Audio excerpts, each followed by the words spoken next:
Olá, sejam todos bem-vindos ao Da Hora, um jornal independente, comprometido com a verdade e conectado com você.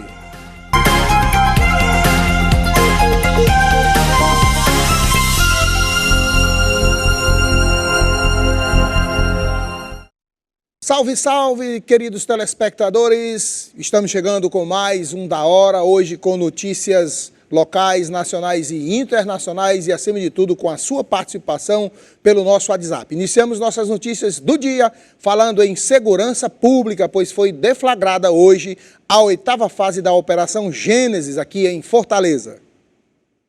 Nesta quinta-feira foram cumpridos 6 mandados de prisão preventiva em Fortaleza e região metropolitana, contra membros de uma organização criminosa liderada por um policial militar e narcotraficantes. A ação faz parte da 8ª fase da Operação Gênesis, deflagrada pelo Ministério Público Estadual por meio do Grupo de Atuação Especial de Combate às Organizações Criminosas, em parceria com a Coordenadoria de Inteligência da Secretaria de Segurança Pública e Defesa Social.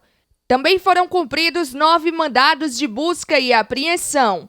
Segundo a investigação, o grupo com atuação em Fortaleza é suspeito de envolvimento e extorsões, tráfico de drogas ilícitas, de integrar organização criminosa, dentre outros crimes. O grupo também identificava indivíduos envolvidos em ações criminosas para posteriormente obter vantagens ilícitas. De acordo com o Ministério Público Estadual, a organização criminosa era integrada, em sua maioria, por agentes e ex-agentes de segurança pública do Estado, além de pequenos e médios traficantes locais. Os alvos foram denunciados à Justiça pelos crimes de organização criminosa, tráfico de drogas, corrupção passiva, peculato e extorsão. Os mandados foram expedidos pela Vara de Delitos de Organizações Criminosas e pela Vara da Auditoria Militar do Estado do Ceará e cumpridos com o apoio da Coordenadoria de Planejamento Operacional da Secretaria de Segurança Pública e Defesa Social, da Assessoria de Inteligência da Polícia Militar e da Secretaria de Administração Penitenciária do Estado. Xadrez para todo mundo que está envolvido nesse negócio aí. Agentes, funcionários públicos, operadores da segurança pública envolvidos com narcotraficante, né? Se deixando levar pelo cascaia, bufunfo, trunfo, o velho money, o velho mamon, né? Que é o dinheiro, o Deus dinheiro, o Deus mamon, a raiz de todos os males. Mas aí a polícia, através do seu serviço de inteligência e da auditoria militar. Engraçado, né? Até a polícia militar pode ser auditada, só que não pode a urna eletrônica, né? Eita Brasil, velho! Mas amanhã nós vamos conversar sobre isso aqui no seu Da Hora, tudo sobre legislação eleitoral com o doutor Djalma Pinto, inclusive sobre uma lei, um projeto de lei, uma determinação do próprio TSE de 2018, sobre a auditação das urnas. Amanhã nós vamos tirar todas as dúvidas, saber o que é que pode e o que é que não pode nas eleições, falar sobre quanto pode gastar os deputados, os candidatos, os partidos, tudo sobre legislação eleitoral, amanhã, aqui no seu Da Hora com o doutor Djalma Pinto. Falamos agora das pautas que tramitam na Assembleia Legislativa, pois um projeto de lei obriga que a CAGES e a Enel do Ceará modernize seus canais de comunicação para o consumidor. Um projeto de lei que tramita na Assembleia Legislativa do Ceará, de autoria do deputado Carlos Matos, quer obrigar a CAGES e a Enel do Ceará a modernizar os canais de acesso ao consumidor para a revisão das contas de água e de luz. De janeiro a setembro de 2021, o Programa Estadual de Proteção e Defesa do Consumidor recebeu 557 reclamações referentes à Companhia de Água e Esgoto do Ceará e 405 direcionadas à Companhia Energética do Ceará. a maioria sobre incorreções nas faturas. As formas de contestação pelos clientes são realizadas exclusivamente através de centrais de atendimentos de ouvidorias, de forma presencial ou por telecomunicação, gerando uma fila de espera. De acordo com o deputado, há muitas cobranças indevidas. Por isso, é importante que haja uma condição de facilitar a verificação, se a cobrança está correta ou não, e fazer a correção de forma digital. A tecnologia permite isso, é o que defendeu o parlamentar. O artigo 2º do texto do projeto diz que as concessionárias de serviços públicos de água e energia elétrica deverão criar e disponibilizar por suas ouvidorias e setores de reclamações e em seus respectivos sítios eletrônicos de aplicativos, ferramentas acessíveis para verificação e a contestação dos valores constantes no faturamento de contas de água e energia elétrica por parte dos consumidores. A matéria ainda conclui que o consumidor cearense poderá contestar as faturas referentes aos períodos de até 2 anos anteriores à entrada em vigor desta lei. É isso aí. A Enel e a CAGES aí sendo notificadas pelo Ministério Público do Estado do Ceará a melhorar seus canais de comunicação. Realmente, o canal de comunicação da Enel e da CAGES eu não sabia nem que existia. Existe?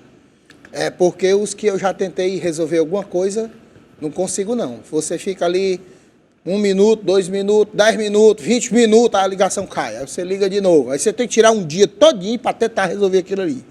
Aí você vai lá na CAGES, na loja física, lá no centro ali da cidade. Aí quando chega lá, não, você tem que resolver pelo aplicativo. Vai ter um aplicativo, aí você vai tentar resolver e não consegue. Então, é um desrespeito total ao consumidor, além das taxas abusivas e de um péssimo serviço prestado, diga-se de passagem, que todo mundo paga taxa de esgoto, mas a gente vê aí os esgotos a céu aberto em muitos bairros da cidade e as pessoas tudo reclamando. Temos aqui a participação, Aécio, do Carlinhos falando sobre essa matéria. Ele fala que a Enel e a CAGES se superam no mau serviço prestado aos seus clientes. Em uma era digital, estão bem atrasados. É a participação do nosso telespectador que já tem enviado a sua mensagem e nós gostaríamos aqui de pedir que você continue enviando sua participação, que nós estaremos lendo aqui ao longo do programa. Em matéria de serviço mal prestado ou desserviço, a Enel e a CAGES deveriam ir para o Guinness Book, o livro dos recordes, porque ele merece, viu? Tá aí que elas merecem. Tem participação dos nossos telespectadores aqui, meu amigo Beto Rosa, amigo do surf, lá da Praia da Leste Oeste, o homem que fundou a Marinha do Brasil. Antigamente ali era uma vacaria. E será que é antigo ele? E também o pessoal lá da Pena, meu amigo Pedro, minha amiga Irislene, lá ligado com a gente aqui no Seu da Hora. Aquele abraço para você, nosso telespectador, e você pode continuar participando. O nosso WhatsApp está passando aí na sua tela, 981-010984. Você manda a sua mensagem, porque aqui a sua informação é da hora. E também, eu quero dar um recado para você que é empresário, comerciante, anuncie conosco aqui. Talvez você ache que você não tem condições de anunciar na televisão, mas os nossos planos de mídia podem contemplar a sua empresa, porque nós sempre vamos ter um plano de mídia baseado no seu perfil e conversado com você. Então ligue para a gente, mande um e-mail, nossa equipe comercial vai lhe atender e vamos enviar um consultor até a sua empresa para você fazer um bom negócio, para o seu negócio ser da hora. E agora vamos falar em saúde, pois se deu início ontem a aplicação da 4ª dose da vacina contra a Covid-19 na capital cearense. Confira. Fortaleza começa a aplicar nesta quarta-feira, dia 20, a 4ª dose da vacina contra a Covid-19 para o público acima de 18 anos, que recebeu a 3ª dose há pelo menos 4 meses. A aplicação ocorrerá sem a necessidade de agendamento prévio. O atendimento será todos os dias da semana, de 9 às 17 horas, nos locais que estiverem realizando a vacinação contra a Covid. Ao comparecer ao centro de vacinação, é necessário apresentar documento de identidade com foto, CPF, Cartão Nacional de Saúde, comprovante de residência e cartão de vacinação.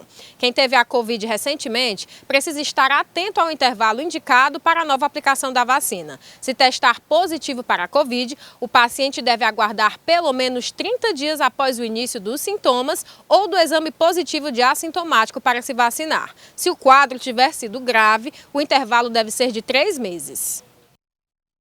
Voltamos agora com o registro da participação dos nossos telespectadores. Temos aqui o Fábio, o Marleudo e o Mágico Goldman do Vila das Flores aí ligadinhos no Da Hora. Temos aqui o Otoniel de Calcaia, o Nivaldo e outras pessoas que têm enviado mensagem, mas não têm colocado seu nome. Então você que está participando, coloque o seu nome e de onde você está falando, que nós estaremos registrando aqui a sua participação. Aécio? Pois é, continue participando com a gente, 981010984 é o nosso WhatsApp. A sua participação é muito importante. Esse jornal aqui ele existe por causa de você. Nós estamos e queremos continuar conectados com você. A sua participação é muito importante. Começou ontem a vacinação para pessoas a partir de 18 anos, né? A partir de 18 anos, porque os velhos já foram tudo vacinados, inclusive eu. Já tomei a 4ª dose da vacina, que estão dizendo que eu não sou velho, mas não sou jovem, então tá legal. Não sou jovem nem sou velho, eu não sei o que é que eu sou agora. Mas nós vamos a um rápido intervalo, daqui a pouco a gente está de volta com o seu Da Hora.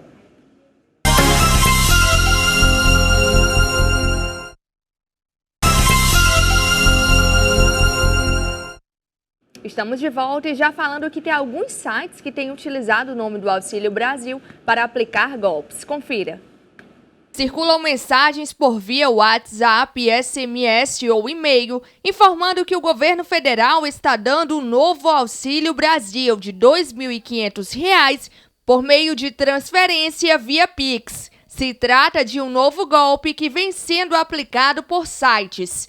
A vítima ainda pode receber uma mensagem com um link para que consulte se possui o direito ao benefício. Basta inserir alguns dados para fazer a falsa verificação. Só na última semana, do dia 13 ao dia 20 de julho, a empresa de cibersegurança Safe identificou 17 sites utilizando indevidamente o nome do programa Auxílio Brasil para dar golpes. No período, já foram bloqueadas mais de 140 mil tentativas de golpes, o equivalente a mais de 20 mil por dia. Em alguns dos sites, eles já incluem o botão compartilhar como condição para receber o falso benefício, que é para induzir a vítima a propagar o golpe mais facilmente. Para ter acesso ao benefício Auxílio Brasil, é preciso obrigatoriamente estar no cadastro único, e este cadastro só pode ser realizado presencialmente.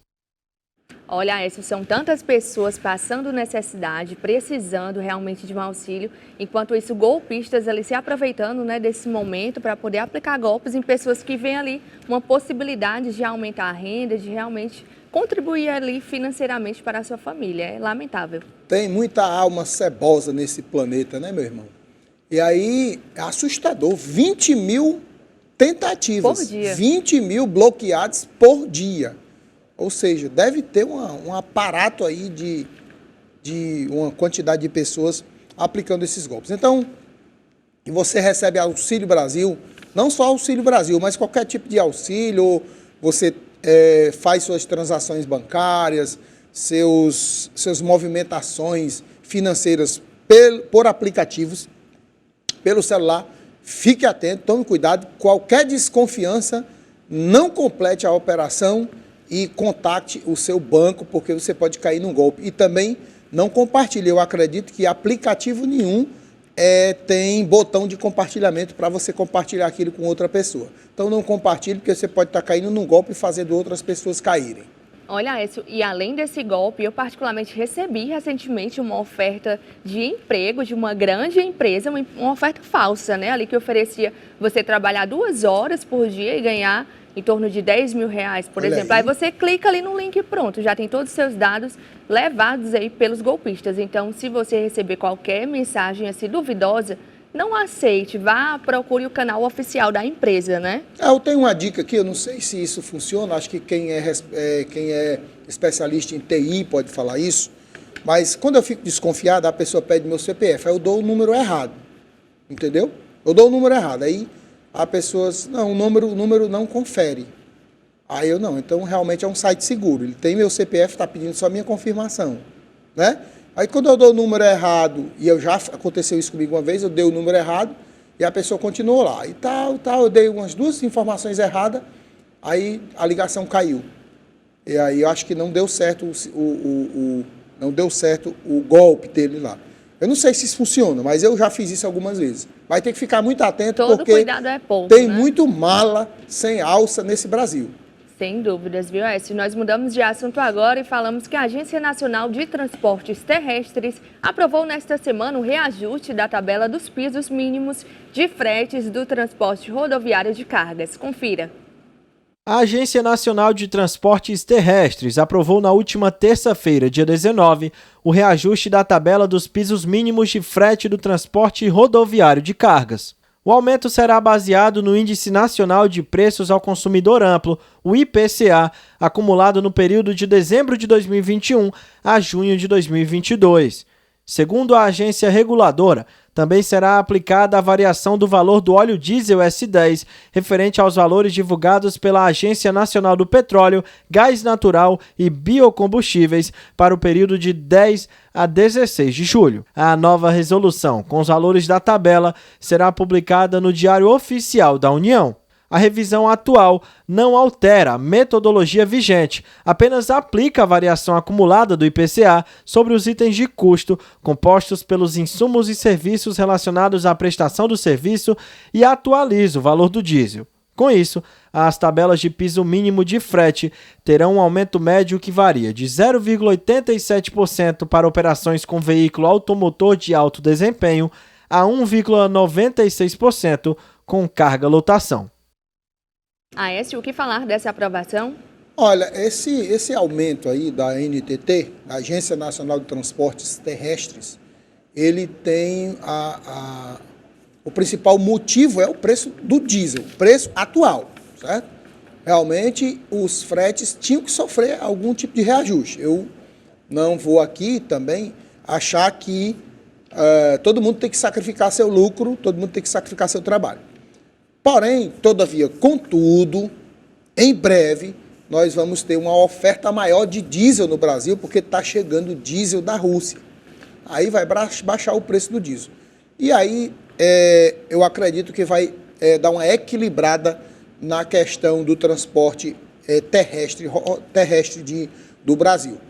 Esse aumento aí já vem desde o ano passado, que a ANTT vinha informando que existia um déficit, que tinha que haver um reajuste, e agora foi aprovado, houve esse reajuste, mas muito mais motivado pelo atual preço do diesel, que vai baixar em breve. E agora vamos falar em educação, pois de acordo com a Associação Brasileira de Mantenedoras de Ensino Superior, no Brasil 69% dos egressos do ensino superior estão empregados após sua formação. Confira. Segundo a Associação Brasileira de Mantenedoras de Ensino Superior, no Brasil, 69% dos egressos do ensino superior estão empregados após um ano de formação. Conforme o levantamento, tecnologia da informação é o segmento com maior empregabilidade. A remuneração média em todas as áreas é de R$ 3.800. A pesquisa entrevistou cerca de 2.000 pessoas que colaram grau entre julho de 2020 e junho de 2021 de 10 instituições privadas de ensino superior de todas as regiões do país.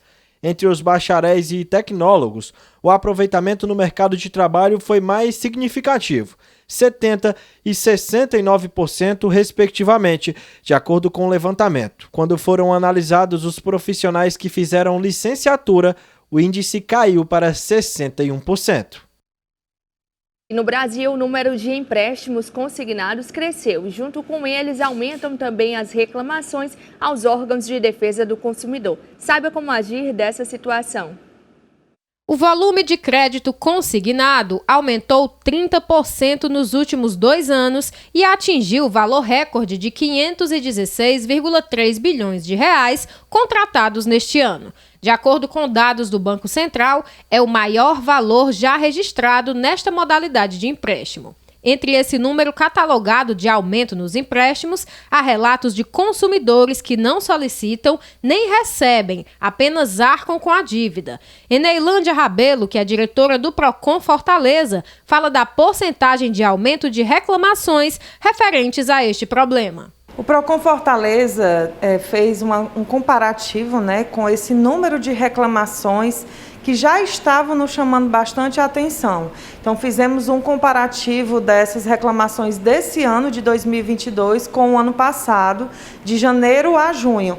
E observamos que tivemos um grande aumento, né, de reclamações aqui no PROCON com relação a empréstimos consignados. Então, tivemos um aumento de 370% aqui no PROCON Fortaleza. Uma consumidora aposentada por invalidez e que possui sérios problemas de saúde procurou o PROCON reclamando que uma empresa de empréstimos depositou em sua conta o valor de R$ 3.149,24. Ela buscou a financeira para devolver o valor que não solicitou e teve a promessa de que não mais seriam feitas novas cobranças ou lançamento de valores não solicitados. Ocorre que, ao verificar seu extrato bancário, a consumidora identificou o débito subtraído pela financeira no valor de R$ 727. Até boletim de ocorrência ela já fez para comunicar o ato ilícito às autoridades policiais, bem como aos órgãos de defesa do consumidor. O esposo dela, José Ivo Irineu, relatou que o banco contatou o PROCON reafirmando a dívida que eles não solicitaram. Mandou a resposta para o PROCON que a gente está devendo, tinha feito um empréstimo de 8 mil, uma coisa que a gente não fez, e a gente está devendo 5 mil, aqui diz que está devendo 5.014 R$14,92, uma coisa que a gente não fez. Não solicitamos esse empréstimo e nem saquemos.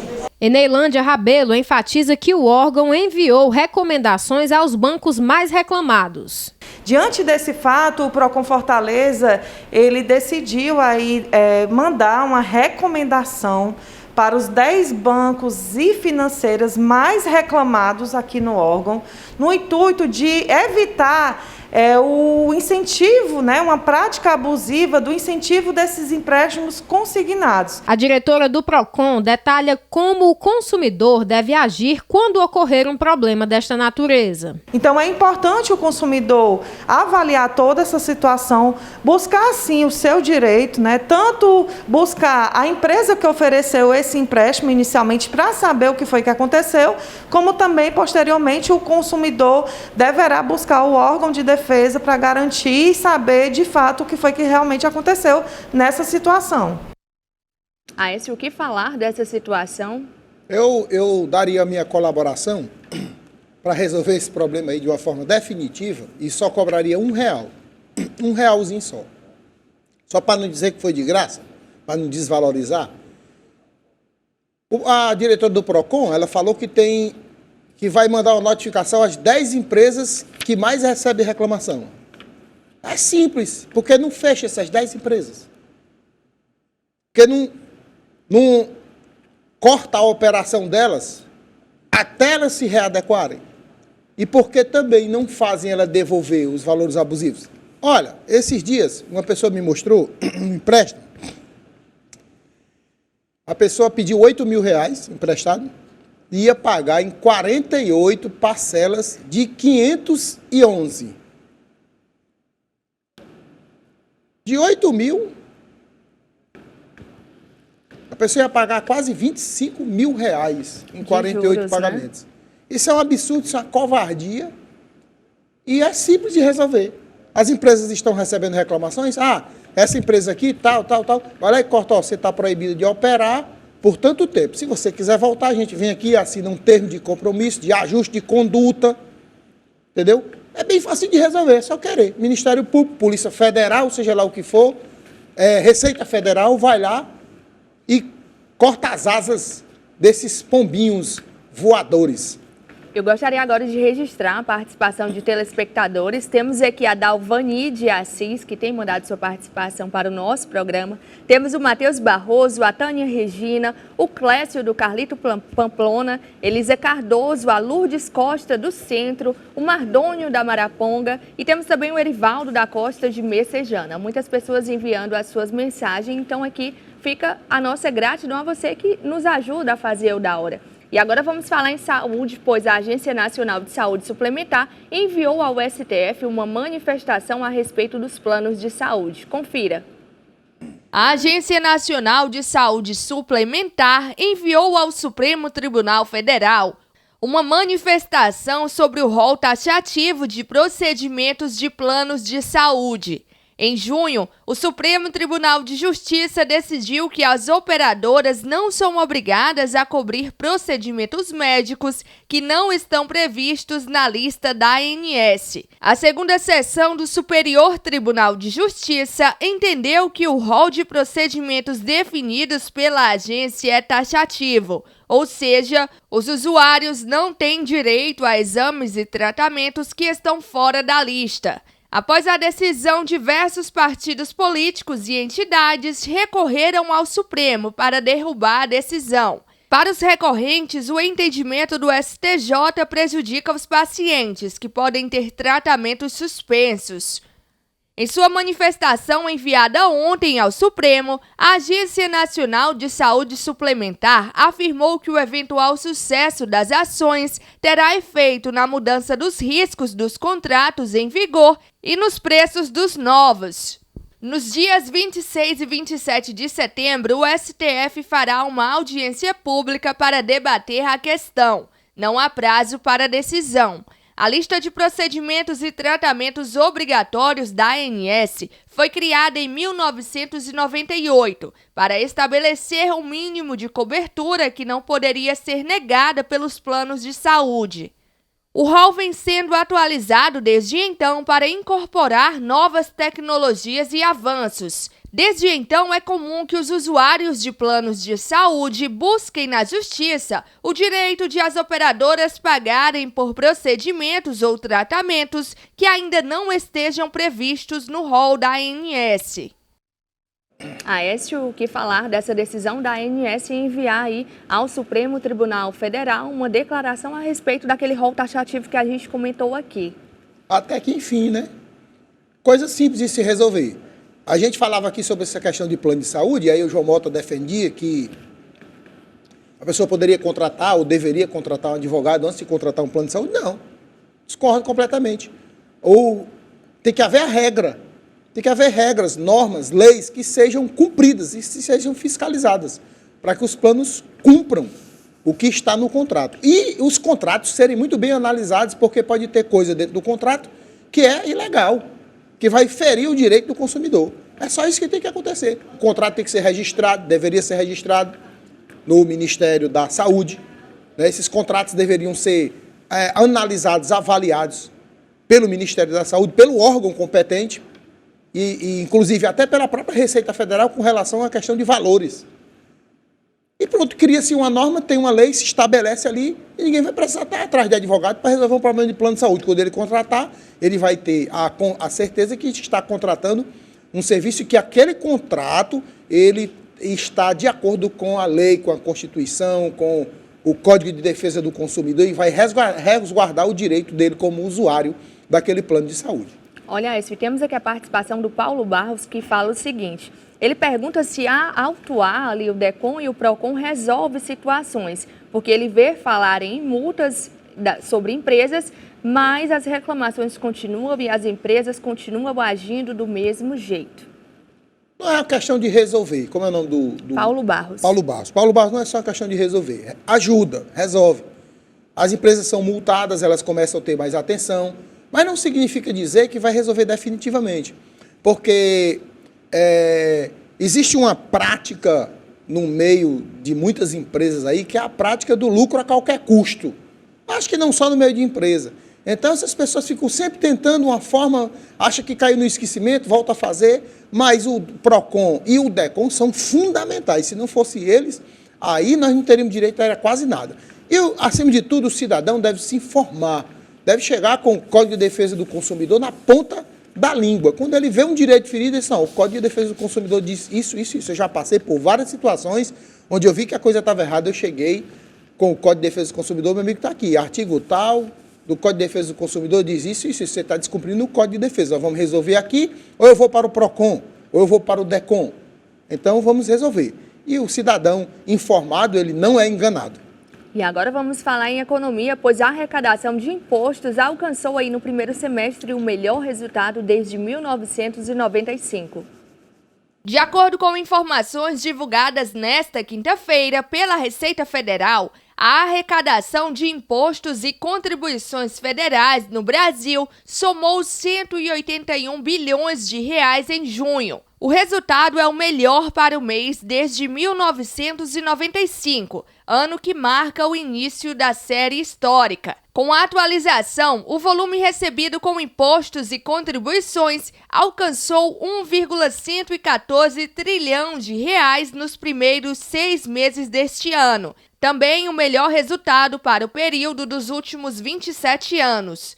Conforme os dados, o valor arrecadado em junho representa uma alta real acima da inflação de 17,12%, enquanto no período acumulado de janeiro a junho de 2022, o volume saltou 11% acima do Índice Nacional de Preços ao Consumidor Amplo. Sem considerar os fatores não recorrentes, haveria um crescimento real de 9,36% na arrecadação do período acumulado e de 18,70% no mês de junho de 2022. É o que afirma o comunicado enviado pela Receita Federal. Voltamos com a participação do nosso telespectador, o Erivaldo Rodrigues de Messejana. Ele pergunta, não é mais obrigatório mostrar o cartão de vacina em locais públicos? Ainda é, Erivaldo. O famoso passaporte vacinal ainda é exigido na maioria dos locais. Já existem muitos locais onde as pessoas já relaxaram, já estão deixando para lá, até porque isso não é uma lei, né? Não é uma lei que seja obrigatório, assim, que a pessoa não possa mais fazer nada. Mas, em muitos locais públicos, está sendo exigido ainda o passaporte vacinal.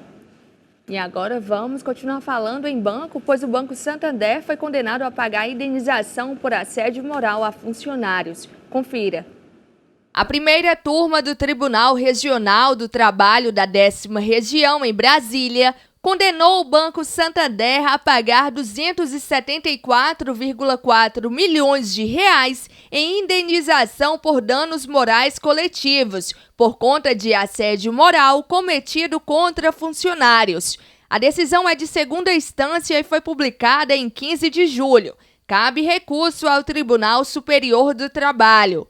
A ação foi movida pelo Ministério Público do Trabalho em 2017. Segundo o órgão, os trabalhadores eram expostos à pressão psicológica, ameaças implícitas e explícitas de demissão e metas abusivas. A ação também cita a redução de equipe como punição pelo não cumprimento das metas. A determinação afirma que o banco fica proibido de cobrar metas abusivas dos funcionários. O dinheiro da indenização deve ser destinado a entidades. Em nota, o Banco Santander informou que recebeu a decisão com surpresa e que irá recorrer da decisão.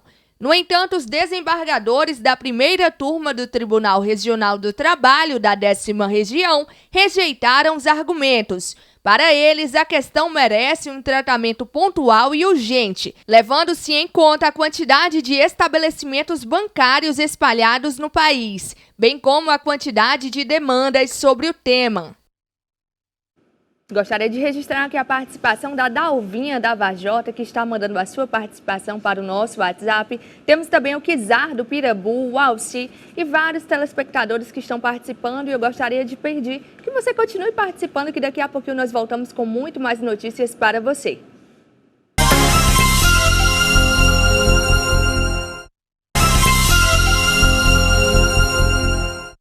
Voltamos falando em saúde, pois a síndrome respiratória grave continua a crescer. Confira. Os casos de síndrome respiratória aguda grave continuam a crescer em ritmo elevado nas regiões norte e nordeste do país, enquanto no centro-sul a tendência é de desaceleração. A análise foi divulgada hoje pela Fundação Oswaldo Cruz no Boletim Infogripe, com dados colhidos até 16 de julho. A pesquisa avalia que o Sul e o Sudeste iniciaram uma onda de crescimento da síndrome respiratória aguda grave em abril, meses antes do Norte e Nordeste, onde o mesmo começou a ocorrer no final do mês de maio e início de junho. Mesmo assim, os pesquisadores apontam que o Paraná e Rio Grande do Sul ainda apresentam um cenário estável, com a retomada de alta em crianças. O quadro é de alta da incidência da síndrome respiratória nas últimas 6 semanas, em 18 das 27 unidades federativas: Alagoas, Amazonas, Amapá, Bahia, Ceará, Espírito Santo, Maranhão, Mato Grosso do Sul, Minas Gerais, Pará, Paraíba, Piauí, Rondônia, Roraima, Sergipe e Tocantins. O principal vírus causador dos casos de síndrome respiratória aguda grave nas últimas 4 semanas foi o SARS-CoV-2, dominando amplamente o cenário entre os adultos e superando o vírus sincicial respiratório entre as crianças. Falamos agora que a Câmara dos Deputados aprovou o projeto que reformula a legislação esportiva, instituindo direitos para os atletas em formação e reunindo várias leis em um único diploma legal. Confira. Um projeto de lei que tramita no Congresso Nacional, conhecido como Lei Geral do Esporte, prevê uma alteração que limita a multa de rescisão contratual a 12 meses e só enquanto o jogador estiver desempregado faz parte de um enorme pacote de modificações e reorganização de toda a legislação esportiva brasileira que vem sendo discutida desde 2017 e que ganhou o nome de Lei Geral do Esporte ou Nova Lei Pelé. O advogado Breno Gondim detalhou as principais alterações do projeto. Então, uma das principais alterações em relação ao projeto de lei que está sendo tramitado é a cláusula compensatória desportiva, que é o que a gente está vendo essa polêmica aí com os atletas profissionais, né? E essa cláusula é mais uma multa contratual em caso do clube querer rescindir o contrato dos atletas de forma antecipada. Hoje em dia, como é que acontece? Os atletas têm contrato, todos os contratos são por prazo determinado. E esses contratos, eles têm uma previsão de uma multa em caso de rescisão antecipada. Caso o clube queira rescindir o contrato de forma antecipada, ele vai ter que pagar o salário dos atletas até o final do contrato. A Lei Pelé vai ser alterada conforme essa cláusula compensatória desportiva, que vai dizer o quê, né? Vai dizer que o clube vai poder rescindir de forma antecipada, só que essa multa vai ser mais maleável.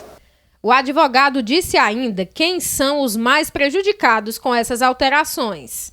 A CBF fez uma pesquisa em relação ao salário de atletas e foi comprovado que 82% dos atletas ganham cerca de um salário mínimo. Então, quem trabalha, quem vivencia o futebol, realmente sabe que a grande maioria dos atletas ganham muito pouco. Essa exceção que a gente vê de Flamengo, Palmeiras, com salários de 500, 1 milhão, é um percentual de 1 a 2% dos atletas que a gente tem aqui, né? Então, quem realmente vai sair prejudicado são aqueles atletas que jogam apenas estaduais, aqueles atletas que jogam Série D, Série C, que é a grande maioria no cenário do futebol que a gente tem aqui no nosso país. Nonato Lima, atleta profissional de futebol, deu sua opinião sobre o PL e acrescentou que o relator não conhece a realidade da maioria dos atletas brasileiros. A gente tem que fazer alterações baseadas na base da pirâmide, nos atletas que hoje estão jogando estaduais, segunda divisão de estaduais pelo Brasil, estão recebendo R$1.000, R$1.500 e quando os clubes pagam. Com a alteração que está sendo feita, se um atleta desse for contratado por uma equipe e for ganhando R$2.000, o clube que mandou ele embora não tem obrigação agora de pagar a multa compensatória, porque ele está ganhando um pouco mais. Quer dizer que o que ele trabalhou, o que ele fechou o contrato lá que o clube mandou embora com ele não valeu de nada. Ele deixa claro que não conhece a realidade de 95% dos atletas em atividade. O atleta falou ainda que há pontos nesse projeto que são válidos de diálogo. A redução de 3 meses para 2 meses de inadimplência como prazo para pedido de rescisão indireta, o adicional noturno e o repouso semanal são alguns pontos que eu vejo que são bons para o atleta. Mas o que fica no ar é como vai ser fiscalizado e garantido esses direitos.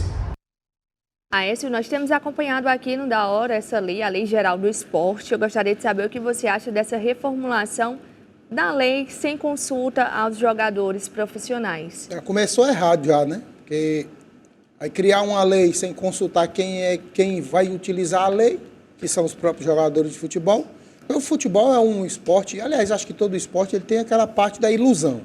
Todo mundo está olhando para o Neymar, olhando para os grandes craques do mundo e querendo ser jogador de futebol. E a realidade, na maioria das vezes, no caso, 88%, como foi falado aqui, é de que os jogadores estão jogando nesses clubes pequenos, estão ganhando 1 salário, 2 salários mínimos, e às vezes os clubes ainda atrasam. E quando sai de um clube para o outro para ganhar mais, aquele clube não paga nenhum tipo de direito, porque não está indo para ganhar mais. Então, é interessante que haja uma lei? É interessante. Mas como o próprio atleta falou aí, o Nonato Lima, ela tem que ser fiscalizada. Não adianta existir a lei se não se cumpre, se não cumpriu.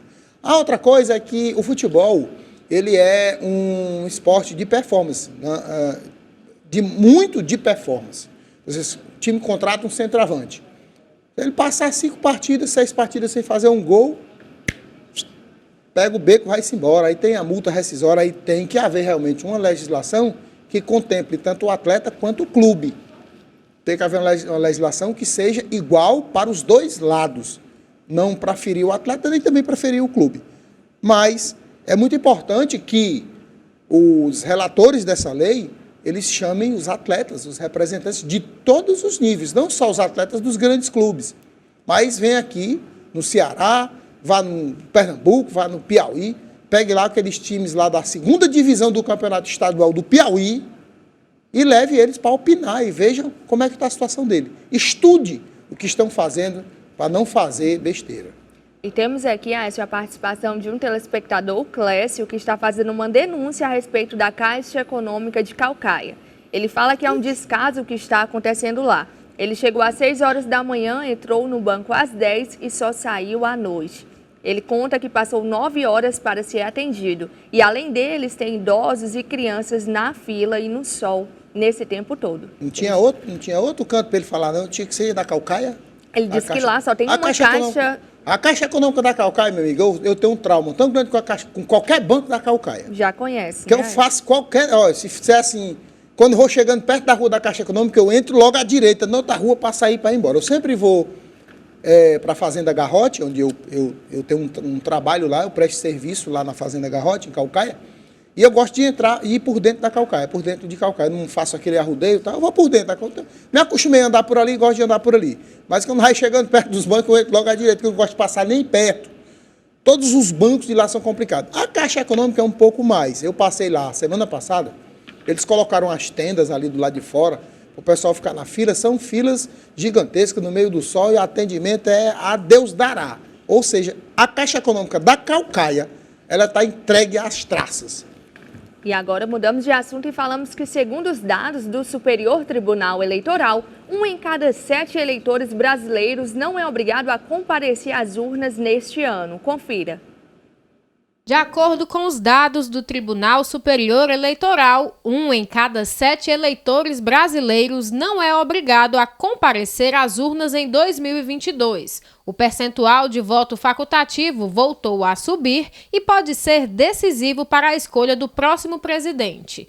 Ainda de acordo com a Constituição, o voto é opcional para os eleitores com 16 ou 17 anos e aqueles que têm 70 anos ou mais e os analfabetos. Nas eleições deste ano, o total de eleitores registrados que não são obrigados a votar é de 20,9 milhões, o que representa 13,4% do eleitorado total. Na última eleição presidencial, foram 17,8 milhões com voto opcional, o equivalente a 12,1% do total. O percentual deste ano é o maior registrado em eleições nacionais desde 2002, quando foi de 13,5%. Aécio, o que falar? Na realidade, a obrigatoriedade do voto, muitas pessoas às vezes pensam assim, não, a multa é pouco, é só R$5, não sei quanto é, R$20, a multa é irrisória.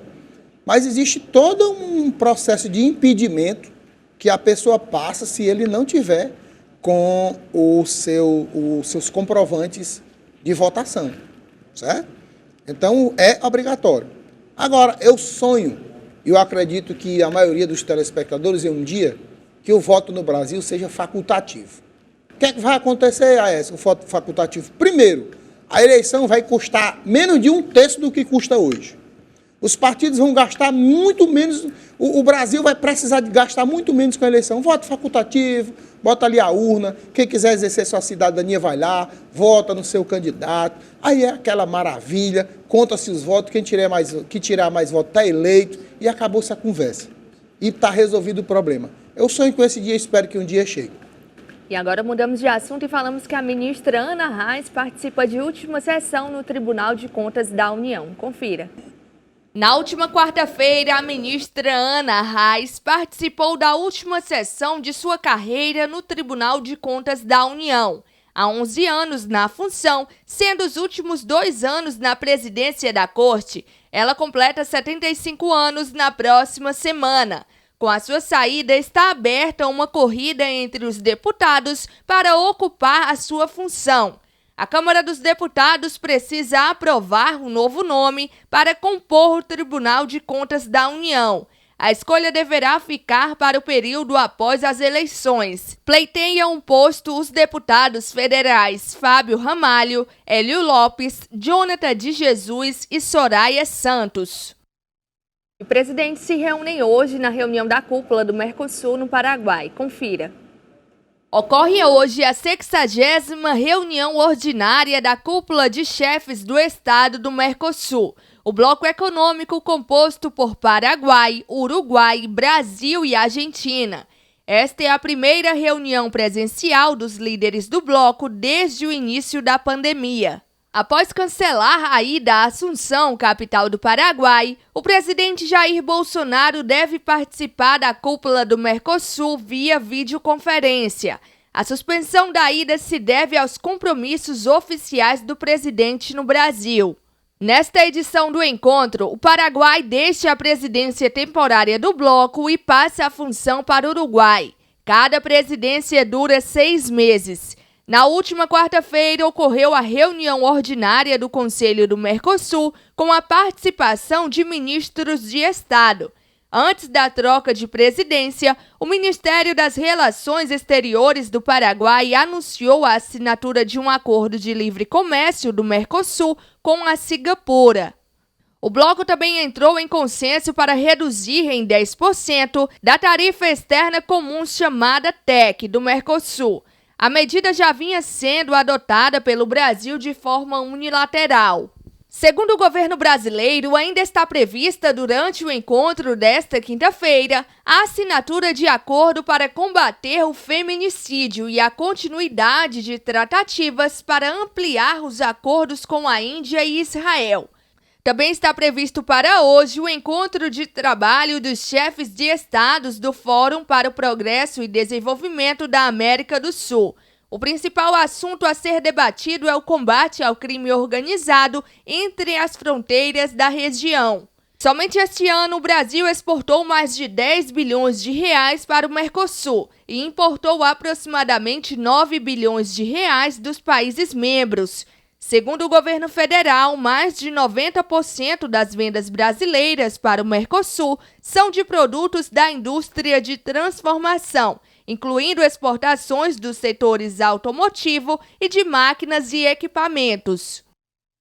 Essa reunião da cúpula acontece hoje. O Brasil já se posicionou aí a respeito de temas que serão levados até essa reunião, como, por exemplo, aí, o cuidado com o feminicídio, né? Leis contra e que combatam realmente o feminicídio, entre outros. O que falar dessa reunião? Achei importantíssima essa questão da cúpula do Mercosul principalmente do comércio, ligado à questão econômica. Essa questão do feminicídio, isso aí é uma pauta que ainda terá muitos capítulos pela frente até nós chegarmos a um estado de consciência equilibrada com relação a isso. É a famosa dúvida do contraditório, ou do contrário, ou a repugnância ao contrário. É a humanidade, é o caráter, é a brutalidade do ser humano, é a falta de diálogo, é a falta de amor no coração, é a falta de Deus que gera a maioria dessas coisas. Mas eu quero me ater aqui à questão do livre mercado, porque nós estamos vivendo, por exemplo, Eu não vejo os jornais falar, nós estamos vivendo uma crise de papel, celulose. Você sabia disso?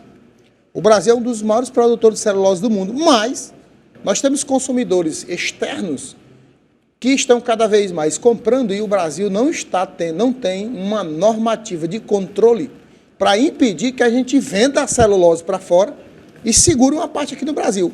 Nós já tivemos crise da soja e já tivemos crise até do milho e a crise dos fertilizantes.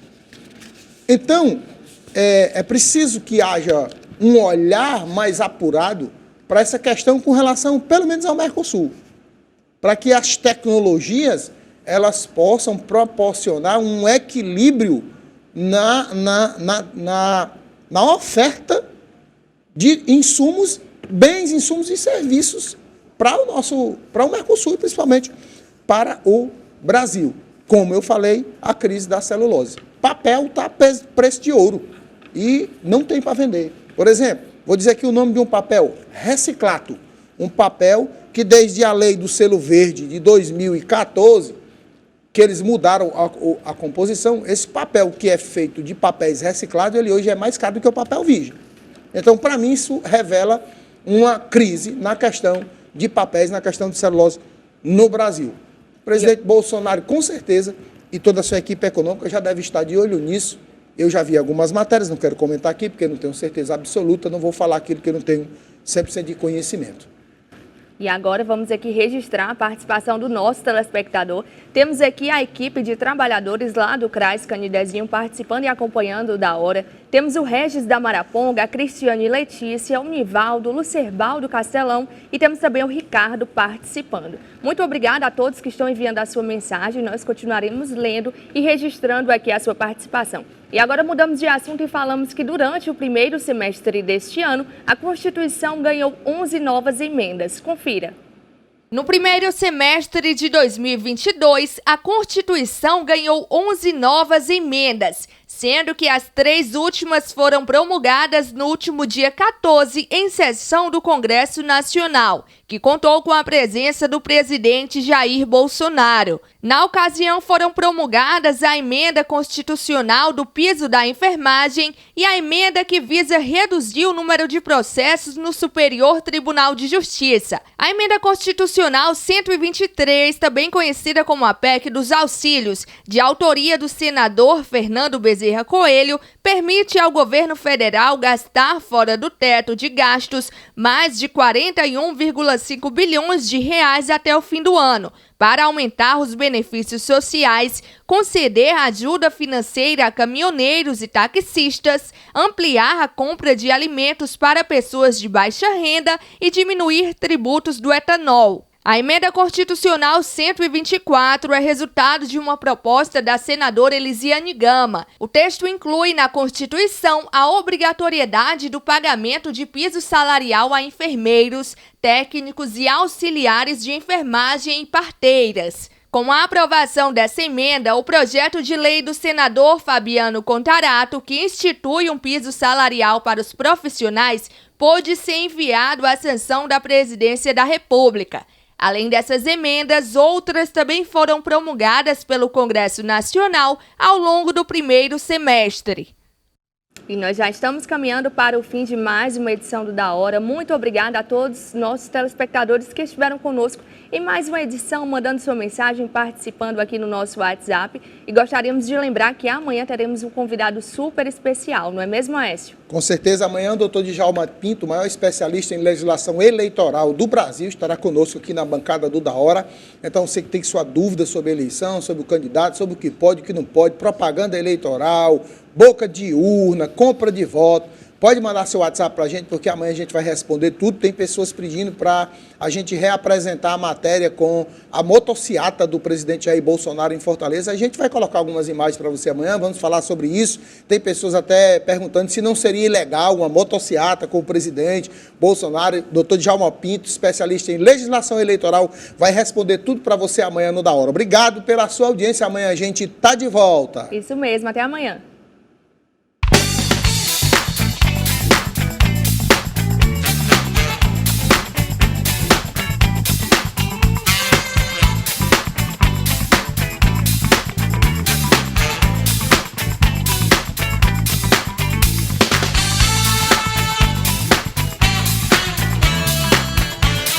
Eu não sou o melhor, mas especialista de boa comida, Frigideira do Johnny.